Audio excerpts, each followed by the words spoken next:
Hey K-popers, welcome back to Hallyu. It's time for another deep dive, and today I want to talk to you guys about the Sewol Ferry disaster, one of the most tragic events in South Korea's modern history, and how K-pop responded to it. I'm going to warn you guys right now, this is going to be a more intense and emotional video than usual, so prepare yourself.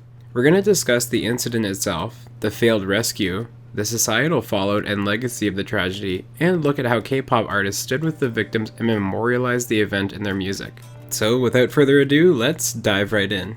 On the morning of April 16th, 2014, the motor vessel Sewol was en route from Incheon to Jeju with 476 crew and passengers aboard. 325 of those passengers were students from Danwon High School and were on a field trip to Jeju Island. While passing through a channel, a miscommunication caused the crew to make an extended sharp right turn. Now, the ship should have been able to recover from this. However, the ship was carrying more cargo than it was allowed to, it had been modified without certification, and its ballasts were not up to date on their maintenance. Because of this, the ship began listing or tilting to its starboard side. Cargo began to slide and fall to the right, and it began an irreversible process of capsizing. When the listing began, the captain made an announcement over the ship's intercom, ordering all passengers to stay where they were, saying that moving would be dangerous. The order was repeated over and over and never changed, even as the captain himself selfishly abandoned the ship and was rescued. The Coast Guard was called in, but more miscommunications between the various ports and just general incompetence severely delayed the Coast Guard's response.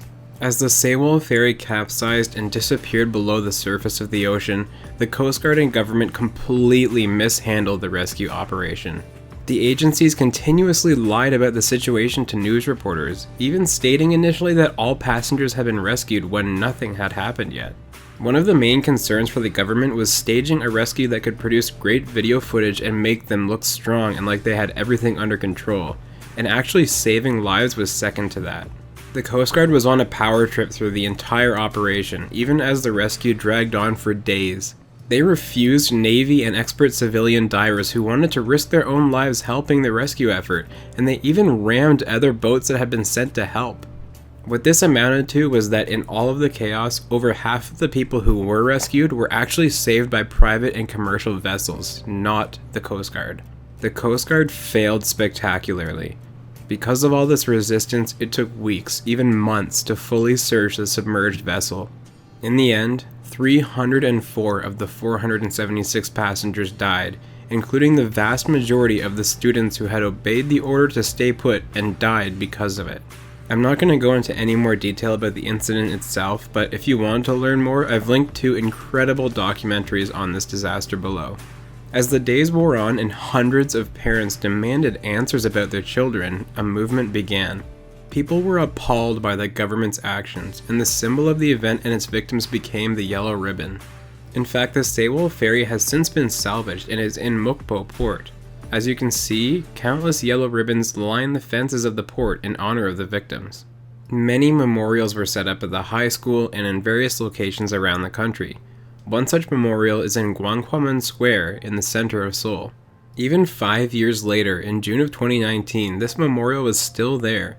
I was able to visit it then and donate to the victims' families. I received a ribbon of my own, which I still keep with me every single day.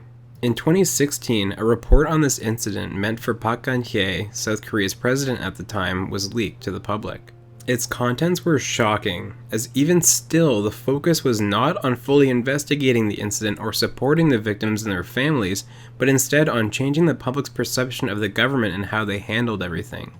They even began monitoring and prosecuting critics of the government. This triggered massive protests, and the mishandling was a major factor in what eventually led to Park Geun-hye being unanimously impeached on March 10, 2017. I know that was a lot of really upsetting and heavy material, but I want to talk to you guys now about how K-pop artists responded to this tragedy and how they honored the victims and made sure that Sewol will never be forgotten. As humans, we look to art to help us express our emotions and capture our feelings, especially when tragedy strikes. There have been many such songs released by artists big and small that accomplish this, and I want to talk about a few of them here. I should also mention that during the weeks after the sinking, no artist released new music to allow for national mourning. It wasn't until May 7th, when XOK released Overdose, that broadcasts and new mainstream music returned to normal. First off, I want to talk about the song The Light by the girl group The Ark. Though The Ark was only around for about a year, they will forever be remembered for this release. The music video depicts a beautiful mother-daughter relationship, with the mother working hard to give her daughter a good life.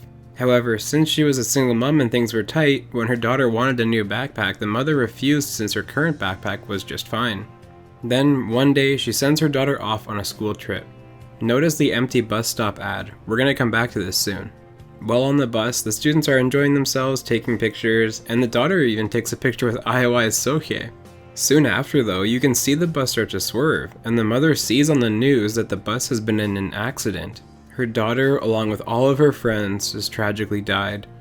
Heartbroken, the mother goes back and finally purchases that backpack her daughter wanted, and packs a lunch for her daughter and her friends. As she waits at the bus stop, you can see the ad now says violent water, clearly referencing the Sewol disaster.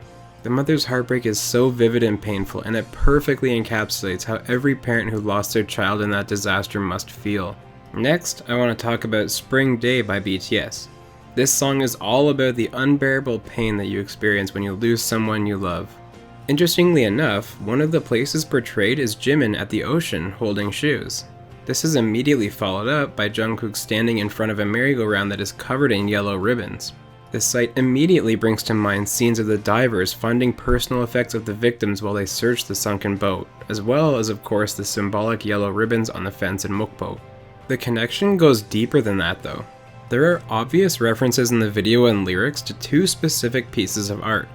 First, the short story The Ones Who Walk Away from Omalis by Ursula Le Guin, and second, the 2013 movie Snowpiercer, directed by Bong Joon-ho.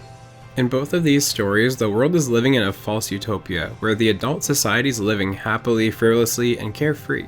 When the truth is revealed though, it turns out the societies are living in such a way because they're actually exploiting a child, thriving at the expense of the young. This is an obvious metaphor for the systemic corruption, greed, and bribery that allowed motor vessel Sewol to depart Incheon without certification, and that killed hundreds of young high school students, and it's a powerful connection in the context of the video for Spring Day. Next up is Red Velvet's One of These Nights. Throughout the music video for this song, there are constant references to water. The sets reflect this as well, with long thin hallways that are typical of a large vessel and circular porthole windows. In several scenes you also see members in a small boat, and as the music video progresses, the boat takes on more water. Like Spring Day, the lyrics here are centered around someone who's lost a loved one in death and is desperate to meet them again. Near the end of the video, you can see Irene falling after a window bursts and water begins flooding in, and there are scenes which depict the members in heaven, suggesting that one or more of them have died. FX's Red Light is also about the Sewol Ferry disaster, but it's more focused on the institutions, not the victims. The songwriter has come out and confirmed that this song is a criticism of how poorly the situation was handled at all levels, and it's really obvious in the lyrics. One lyric says, "Listen to the person who's warning you," referring to the announcement ordering the passengers to stay in place that ultimately led to their death. Another lyric, "Be the witness of change when everyone is being quiet," speaks of the major societal upheaval and change that began with the movement after the incident, and it exposes the government's silence on the matter. The lyric, "Your excuses of trying your best are just filled with doubts to me." It also attacks the government's pathetic incompetence which was on full display that day in April, and it shows that the public was not going to accept their excuses. You can also see imagery reminiscent of 1984 by George Orwell, perhaps warning of the danger of having a society that's taught to blindly follow orders as the students did that day. After the tragedy, Block B's Zico was also moved to action. He dedicated his songs Tough Cookie and Well Done to the victims of the disaster, and he made both songs 4 minutes and 16 seconds long, referencing of course April 16th, the date of the sinking. While performing at a concert, he also dedicated a rap to a deceased Block B fan who was planning to attend that very concert, but unfortunately lost her life aboard the Sewol Ferry. One final song I want to mention is called You Whom I Love, sung by Shin Yong-jae of Four Men. This song was actually composed by Lee Da-eun, who was a victim of the Sewol Ferry tragedy. After Da-eun died, his parents sent the song to Yong-jae, who was their son's role model. Yong-jae finished the song and released it, honoring Da-eun in his performance. The sinking of motor vessel Sewol on April 16, 2014 was a national tragedy and a major breaking point for South Korean society and politics. In response, K-pop artists used their talents and reach to honor the victims and bring light to the injustice and corruption that allowed this tragedy to occur. It was a shining example of how music and lyrics can unite people in dark times, just as it has been doing in recent months while the world fights for equality. I hope you guys enjoyed this deep dive. I realize it was a lot to take in and really heavy material, but it's such an important point in the modern history of South Korea, and it's a brilliant example of how K-pop can be a force for good. Thank you so much for watching this deep dive, guys, and be sure to like and subscribe so you don't miss out on future ones. I also have a Patreon link in the description, so if you find this content fun and informative and you're able to support my work, it would mean a lot to me. This has been Deep Dive number 8, K-pop and the Sewol Ferry.